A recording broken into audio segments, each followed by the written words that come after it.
कक्षा 6 और 7, कक्षा 6 और 7 विषय है संस्कृत। क्या है? संस्कृत। इसमें भी हमारा चल रहा है संधि प्रकरण। क्या चल रहा है? संधि प्रकरण। और संधि में क्या चल रहा है? अयादी संधि। अयादी संधि।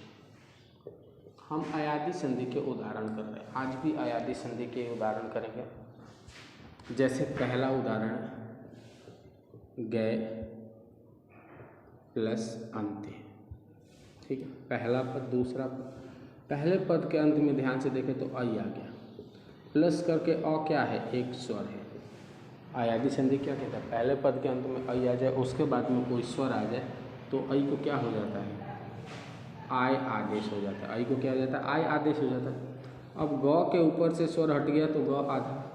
आई को हटा करके हम उसे आय आदेश किए हैं, प्लस अंत्य, ये बच गया। अब इनको आपस में जोड़ने की प्रक्रिया होती है। तो अब ग में या का मात्रा, आ का मात्रा जुड़ जाएगा, य में अ जुड़ जाएगा, आधा न और थी, तो क्या बन जाएगा? गायन्ते। क्या बन जाएगा? गायन्ते। उदाहरण नंबर 2, भव प्लस उका। भव प्लस उका, पहला पद दूसरा पद।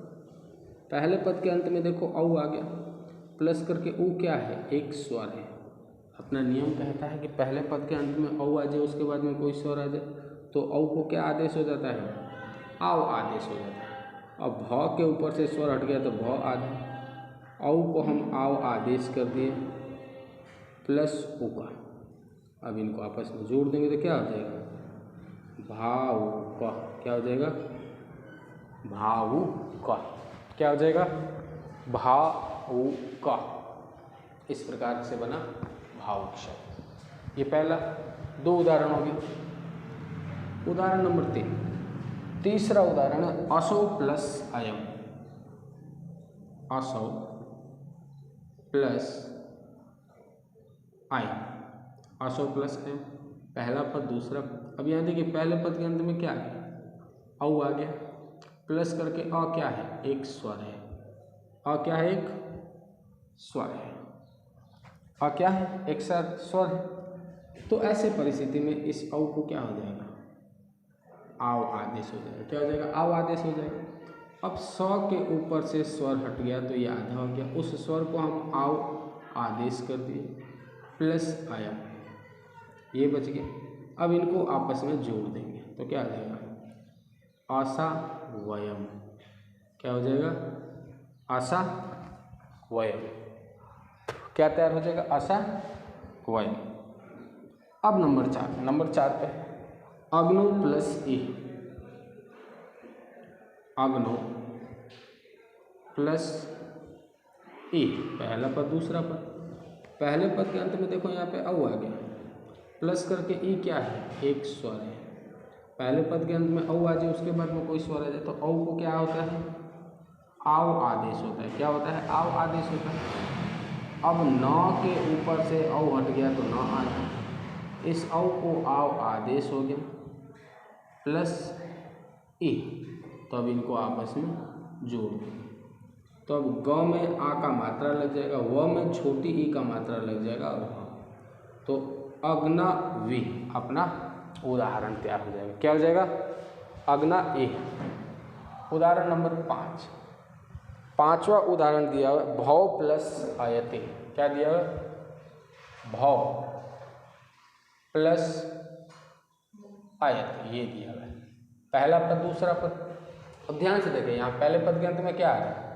औ आ रहा है। क्या आ रहा है? औ आ रहा है, प्लस करके अ क्या है? एक स्वर है।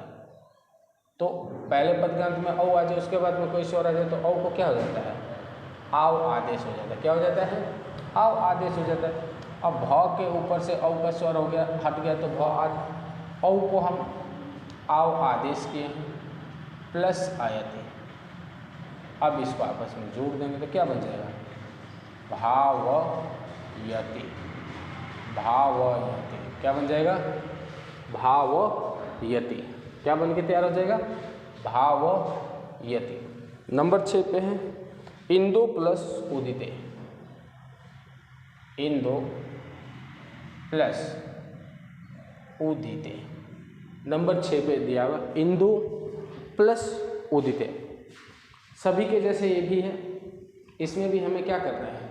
उन्हीं नियमों का पालन करना है। जैसे पहला पद दूसरा पद, यहाँ पहले पद के अंत में क्या आ गया? औ आ गया, प्लस करके उ क्या है? एक स्वर है। तो ऐसे परिस्थिति में क्या हो जाएगा? इस औ को क्या हो जाएगा? आव आदेश हो जाएगा। क्या हो जाएगा? आव आदेश हो जाएगा।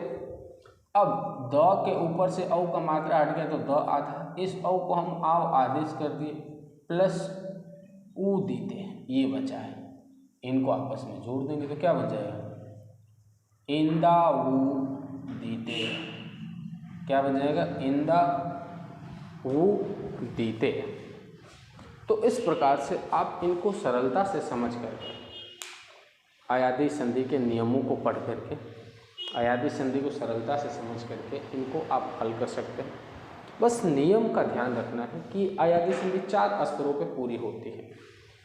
वो जिन 4 स्तरों पे ये पूर्ण होते हैं उन 4 स्तरों को ध्यान रखना है। पहले पद के अंत में ए आए तो उसको अय आदेश होता है, अय आए तो उसको आय आदेश होता है, ओ आए तो उसको औ आदेश होता है, और औ आए तो उसको आव आदेश होता है। ये 4 मुख्य बातें हमें ध्यान रखनी है। यदि इन 4 बातों को हम ध्यान रख लेंगे तो अयादी संधि हम बहुत ही सरलता से कर सकते हैं। तो आज के लिए इतना ही। धन्यवाद।